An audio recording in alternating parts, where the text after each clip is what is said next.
Hai teman-teman, selamat datang kembali dengan saya Fendi Wang. Kali ini saya mau sharing pengalaman saya mendapatkan intuisi-intuisi ya dari simbol-simbol yang kebetulan kali ini sedang ada di tanggal perayaan Paskah ya. Buat sahabat-sahabat yang nggak tahu, Paskah itu perayaan umat Kristiani ya, dimana ada hari suci ya,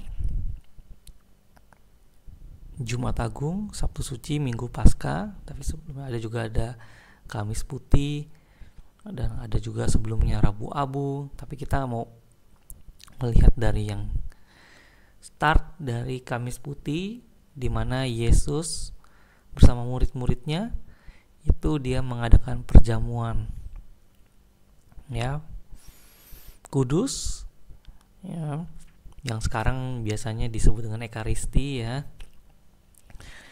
Terusnya mengenang wafatnya Yesus di kayu salib dan dia bangkit. Gitu.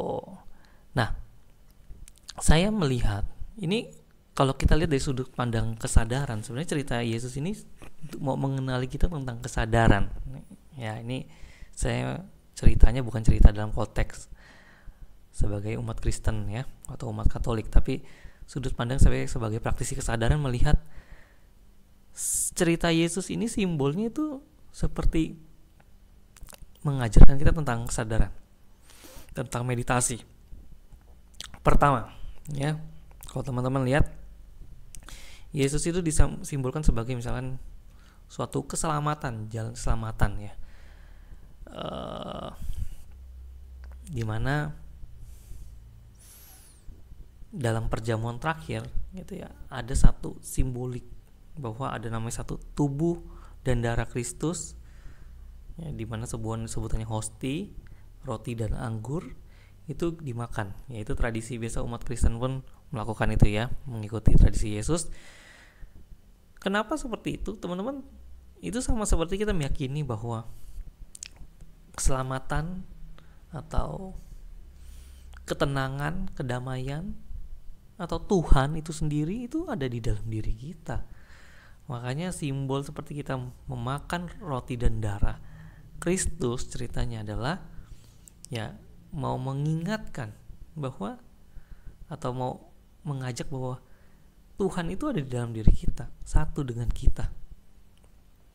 Itu loh.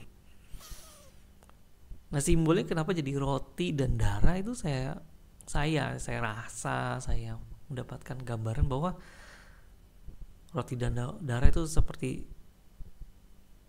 jadi ada satu sifat gitu ya untuk kita mengenali bahwa kalau roti itu tubuh dan darah itu ada daging, ada darah, itu seperti suatu ada pengorbanan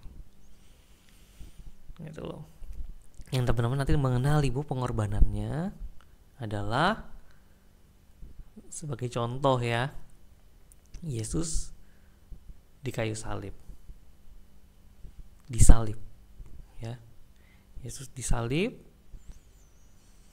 ya, hidup itu seperti perjalanan ya, seperti perjalanan Yesus disalib itu ya, kita banyak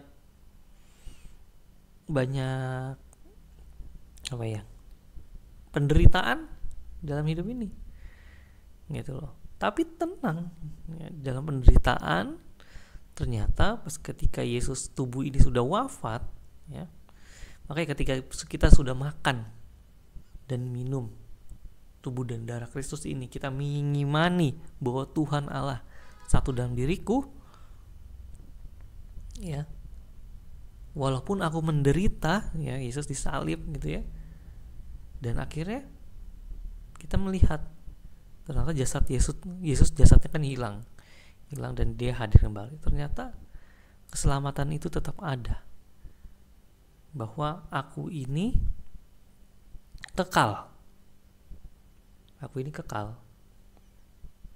ketika Allah di dalamku ya, aku di dalam dia satu, dan aku yakin mengimani itu bahwa jalan keselamatan adalah jalan ketika kita mengimani bahwa Tuhan ada dalam diri kita, itu akan membawa kita dalam keselamatan. Walaupun jalan hidup itu kita mengalami berbagai macam penderitaan, memikul salib, dan kita menyadari kalau di dalam Kristus itu kekal, dengan perlihatkan simbol disalib, mati, dan dia bangkit kembali. Itu tidak berlaku buat Yesus saja, tapi berlaku juga diri kita sebenarnya. Kita diajarkan untuk dari Kamis Putih itu kita menyantap roti dan anggur, kita mengimani bahwa Tuhan Allah itu satu dengan kita, gitu ya. Ya, dan ada 12 murid ya, simbol-simbol dari kualitas perjalanan spiritual kita. Nanti ada seperti kita Yudas Iskariot, kita salah sangka. Ya, kita bisa bersalah sangka tentang spiritual, ya, tentang salah sangka, tentang keberanian, tentang kejernihan, tentang cinta, tentang perubahan. Itu ada mewakili murid-murid Yesus gitu loh, sifat-sifatnya. Ya, dari situ ya, iman itulah membawa kita dalam keselamatan. So, jadi gambaran-gambaran Yesus gitu ya, visual-visual cerita-cerita Yesus itu adalah satu cara kita untuk mempermudah mengenali Tuhan, gitu ya. Kalau saya melihatnya seperti itu. Jadi kita nggak mencari ke dalam, Tuhan itu ada beserta kita di mana-mana, dan kita imani itu, dan kita yakini jalan dunia ini ya memang begitu banyak penderitaan. Kalau kita tetap dalam Tuhan, kita teguh dalam iman Tuhan, maka kita pun tetap meyakini juga bahwa hadir di dunia ini datang untuk melayani, bukan untuk dilayani. Maka Yesus tuh waktu Kamis Putih itu dia membasuh kaki murid-muridnya ya. Dia menghilangkan egonya sebagai guru. Gitu loh. Dia membasuh murid-muridnya. Karena dia bilang, aku datang untuk melayani, bukan untuk dilayani. Ketika kita melepaskan ego dan menerima, memikul kayu salib, menerima penderitaan, menerima pengkhianatan, kita macam-macam lah, sampai mati pun, sampai istilahnya kita disiksa dalam kehidupan ini, sampai tubuh fisik pun kita harus mati. Kalau kita tetap di dalam Tuhan, kita tetap terselamatkan seperti Yesus. Itu dia akan bangkit, ya, dia bangkit kembali, jasadnya hilang, sebagai simbol juga bahwa aku ini bukan tubuh ini, jasadnya menghilang dan dia hadir kembali. Dia mau kasih tahu, hadir kembali sebagai simbol immortal ya, bahwa aku ini immortal. Ya, saya melihat sekali simbol-simbol Kristiani ini yang sama sekali nggak bertentangan dengan meditasi. Itu kalau saya memandang dalam konteks simbol ya, simbol seperti gnosis ya, bukan seperti pandangan gereja-gereja apostolik ya, melihatnya ya dari sejarah dan lain-lain ya.